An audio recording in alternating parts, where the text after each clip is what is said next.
तो subscription I think is not the right metric nowadays. What is more important is कि market ने TAM बहुत अच्छा समझा. हमारे anchor investors were very solid. यहाँ पे सवाल है, what do you mean by anchor investor? Anchor investor उस टाइप के इन्वेस्टर्स होते हैं जो आपके स्टार्टअप बिजनेस में अर्ली इन्वेस्टमेंट करते हैं. अगर आपके स्टार्टअप बिजनेस में एंकर इन्वेस्टर पहले से ही इन्वेस्टमेंट करके रखे हैं, देन आने वाले जो फ्यूचर के इन्वेस्टर्स है उसको ये कॉन्फिडेंस देता है. अब सवाल ये आता है कि why the startup business needs anchor investors. Number 1, it boosts credibility in the market. Number 2, it helps close the funding round faster.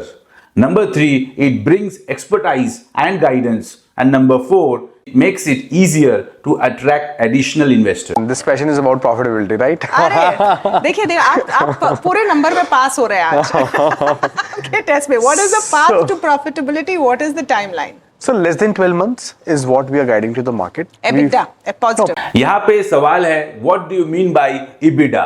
EBITDA का मतलब है earning before depreciation, interest, tax and amortisation. आपके स्क्रीन पे एक listed company का profit and loss account दिख रहा है.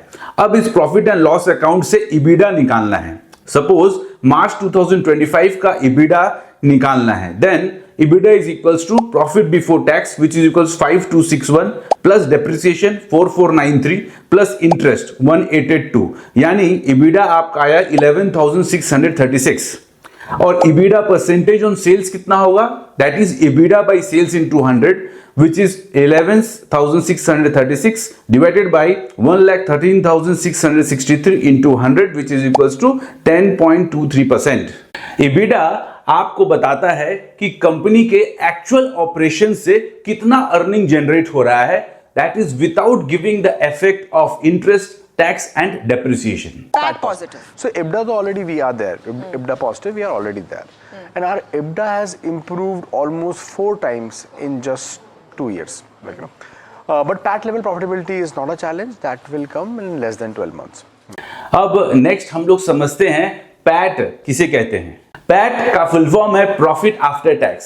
यानी किसी भी कंपनी का या बिजनेस का total income minus total expenditure करने के बाद जो प्रॉफिट बचता है, उस प्रॉफिट पे गवर्नमेंट को टैक्स देने के बाद जो प्रॉफिट बचता है उसे हम पैट कहते हैं. आपके स्क्रीन पे एक लिस्टेड कंपनी का फाइनेंशियल्स दिख रहा है.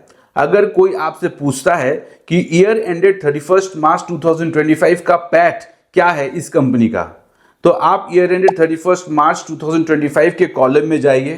कंपनी का प्रॉफिट बिफोर टैक्स है 5,261.29 एंड उसमें से टैक्स रुपीज 1,115.59 माइनस करने के बाद जो प्रॉफिट बचता है that is 4,145.70 is your profit after tax. Promoter stake आप यहीं तक रखेंगे या कम करेंगे आगे? सेबी के अकॉर्डिंग 75 तक जा सकते हैं. बट अच्छा, ये तो आप ऊपर की तरफ बोल रहे हैं. यहाँ पे बात किया जा रहा है प्रोमोटर स्टेक ऑफ फिजिक्स वाला शेयर्स के बारे में. प्रोमोटर यानी जिन्होंने कंपनी को बनाया है, जिन्होंने कंपनी को खड़ा किया है, उसके पास कितना शेयर्स हैं. फिजिक्स वाला कंपनी का अगर हम लोग शेयर होल्डिंग पैटर्न देखते हैं तो प्रोमोटर के पास है 72.30% शेयर्स. FII यानी फॉरेन इंस्टीट्यूशनल इन्वेस्टर्स के पास है 11.90% शेयर्स. DII यानी डोमेस्टिक इंस्टीट्यूशनल इन्वेस्टर्स के पास है 13.01% शेयर्स एंड पब्लिक के पास है 2.81% शेयर्स. सेबी के नियम अनुसार जितने भी लिस्टेड कंपनी हैं उनके प्रोमोटर स्टेक 75% से नीचे होना चाहिए. यानी जितने भी आप लिस्टेड कंपनी देखते हैं उसमें सबके प्रोमोटर होल्डिंग 75% या उसके नीचे ही होगा. अगर आपको हमारे इस टाइप के वीडियोस कंटेंट्स अच्छे लगे देन आप अपने फैमिली फ्रेंड्स के साथ इसे शेयर करें और हमारे चैनल को सब्सक्राइब भी करें. धन्यवाद.